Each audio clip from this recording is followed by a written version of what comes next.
చంద్రబాబు నాయుడు గారు ఒకసారి గుర్తుపెట్టుకోండి, ఈరోజు ఈ రాష్ట్రంలో మీరు చేపించుకునేటువంటి సర్వే మీకు వచ్చినటువంటి రిపోర్ట్ చాలా కరెక్టు. 100కి 100 ఈ ప్రభుత్వం మీద తీవ్రమైనటువంటి వ్యతిరేకత ఉంది.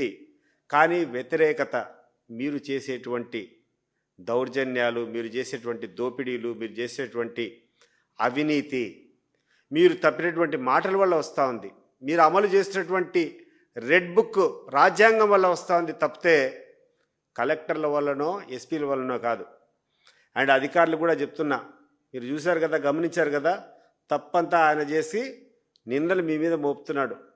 మీరు ఇదే రకంగా పోతే రేపు మిమ్మల్ని ఎవరు కూడా రక్షించేటువంటి పరిస్థితిలో ఉండరు. ఈరోజు మీ చేత చేపించేటువంటి తప్పులన్నీ చంద్రబాబు నాయుడు మీ చేత తప్పులు చేపించి మళ్ళా ఆయన మిమ్మల్నే నిందిస్తున్నాడు. అది గమనించుకోండి ఒకసారి. ఇటువంటి వ్యక్తులకు మీరు వంత పాడాల్సినటువంటి అవసరం లేదు.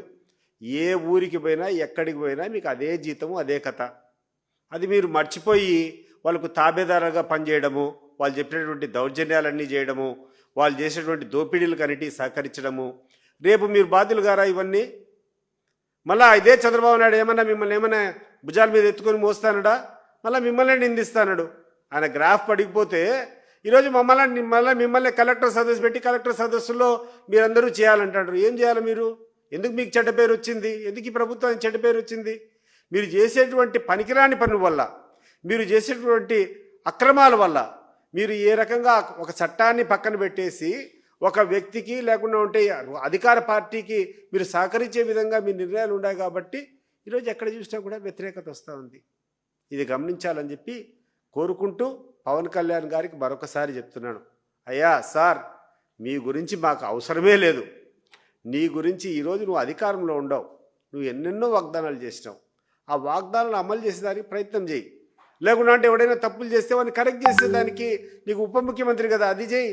అంతే తప్పితే నువ్వు కూర్చొని తెలుగుదేశం వైఎస్ఆర్ కాంగ్రెస్ పార్టీ వాళ్ళని ఏదో తాట తీస్తా, తోలు తీస్తా, ఇవన్నీ మంచి పద్ధతులు కాదు. ఈరోజు ఆ కాపు నేస్తం అనేది ₹1 ఎవరికి రాలే.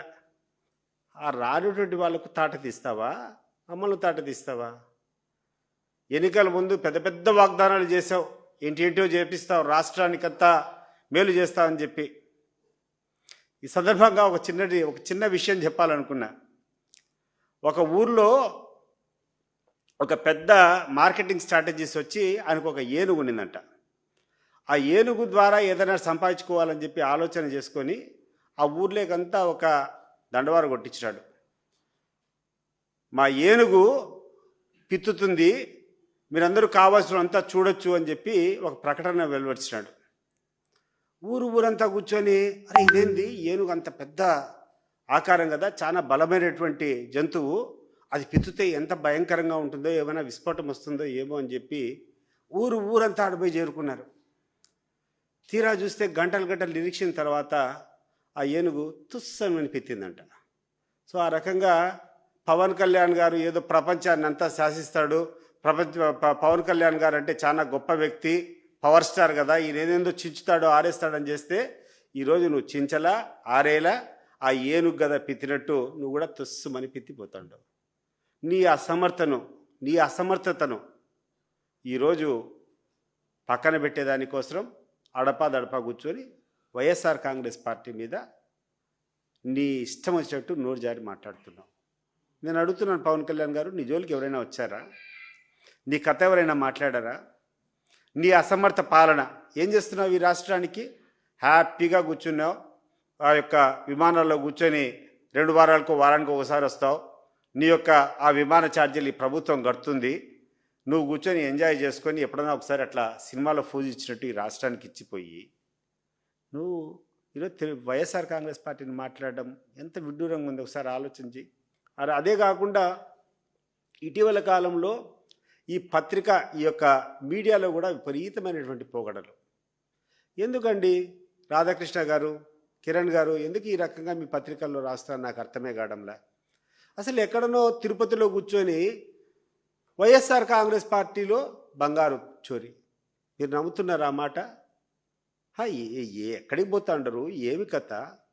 మీ చంద్రబాబు నాయుడు గారు మీ వ్యక్తి ఆయన పరిపాలన చేతగాక ఆయన ప్రజల్లో ఫెయిల్ అయితే ప్రతినిత్యం కూర్చొని వైఎస్ఆర్ కాంగ్రెస్ పార్టీ హయాంలో జగన్మోహన్ రెడ్డి గారి హయాంలో ఏదో దోపిడీ జరిగినట్టు ప్రచారం చేయడం. మన కూర్చున్నారు ఆ యొక్క పరకామణిలో దోచుకున్నారని చెప్తారు, అది తప్పు చేశారని మాట్లాడతారు. నిన్న కూర్చొని ఏదో ఆ గుడిలో తాపడం చేసేటువంటి బంగారు తాపడం చేసే దాంట్లో ఆ హయాంలో జగన్మోహన్ రెడ్డి గారి హయాంలో దోపిడీ ఆ బంగారు దొంగతనం జరిగిందని మాట్లాడతారు. ఎక్కడన్నా ఎవడైనా పనికిరాని పనులు చేస్తే వారి మీద చర్య తీసుకోండి. ఆ ప్రభుత్వం మీద ఏదో తప్పులు చూసుకొని పోవడము అండ్ వ్యక్తిగతంగా ఏంటంటే హిందూ ధర్మాలంతా మీరు చేసేటువంటి చౌకబార్ రాజకీయం ఏంటంటే జగన్మోహన్ రెడ్డి గారు క్రిస్టియానిటీని నమ్ముతారు కాబట్టి ఆయన మీద హిందువుల మీద అంతా వ్యతిరేకం వచ్చే రకంగా మాట్లాడము ఇది మంచి పద్ధతి కాదు అని చెప్పి మీకు చెప్తున్నాను. ఒకసారి పులివెందుల నియోజకవర్గంలో కానీ కడప జిల్లాలో కానీ మీరు ఒకసారి రండి. వైఎస్ జగన్మోహన్ రెడ్డి గారు 2 సార్లు ఎంపీగా ఉన్నారు, ఆయన ముఖ్యమంత్రిగా ఉన్నారు, ఆయన దాదాపు 14-15 సంవత్సరాల నుంచి యాక్టివ్గా రాజకీయాల్లో ఉన్నారు. దాని ముందు రాజశేఖర రెడ్డి గారు 1978 నుంచి ఉన్నారు. ఎక్కడైనా ఏ హిందూ దేవాలయానికి కానీ ఏ హిందూ వ్యక్తికి ఎక్కడైనా ఒక చిన్న అన్యాయం జరిగినట్టు మీరు ఎక్కడైనా నిరూపిస్తారా? వాళ్ళ హయాంలో పులివెందుల నియోజకవర్గంలో గండి ఆలయానికి దాదాపు 30-40 కోట్లు ఖర్చు పెట్టి ఆ యొక్క గండి ఆలయాన్ని అంతా కూడా నిర్మించడం జరిగింది. ఒకవేళ జగన్మోహన్ రెడ్డి గారు హిందూ వ్యతిరేకైతే ఎందుకు చేస్తాడు? అది పులివెందుల్లో ఉన్నటువంటి కృష్ణ ఆలయం ఉంది, దానికి 7-8 కోట్లు ఖర్చు పెట్టి చేశారు. పులివెందుల్లో ఉన్నటువంటి ప్రతి గ్రామంలో కూడా సిజిఎఫ్ నిధుల కింద ప్రతి ఊళ్ళల్లో కూడా విపరీతంగా 50 లక్షలు, 70 లక్షలు, ₹1 కోటి, 2 కోట్లు, కొన్ని 100 కోట్లు ఖర్చు పెట్టుకొని ఆలయాలను అభివృద్ధి చేసింది ఆ కుటుంబమయ్యా. వాళ్ళు ఏ మతమైనా కానీ వాళ్ళు ఏ దేవుడైనా విశ్వసించని ఒక్కరోజు కూడా ఒక్క హిందూ మతానికి చిన్న మచ్చ కూడా వాళ్ళు తీసుకొని వచ్చినటువంటి కార్యక్రమం చేయలే. కానీ వాళ్ళ మీద మీరు మాట్లాడేటువంటి ప్రచారము, మీరు చేసేటువంటి విష ప్రచారం చూస్తే ఆ దేవుడే నిజంగా మిమ్మల్ని శిక్షిస్తాడు. మీరు చేసేటువంటి అపరాధాలు అంతా ఇంత కాదు, దేవుణ్ణి అడ్డం పెట్టుకొని రాజకీయం చేసేటువంటి నీచమైనటువంటి పరిస్థితికి మీరు వచ్చినారు.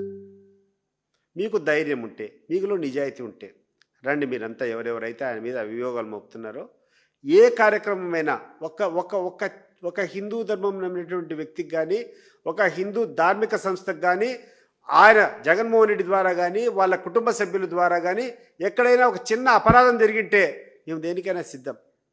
కానీ దేవుణ్ణి అడ్డం పెట్టుకొని నీచమైనటువంటి రాజకీయాలు గడిపేటువంటి ప్రయత్నం చేస్తున్నారు కదా, ఆ దేవుడే మీకు సరైనటువంటి సమయంలో బుద్ధి చెప్తాడు.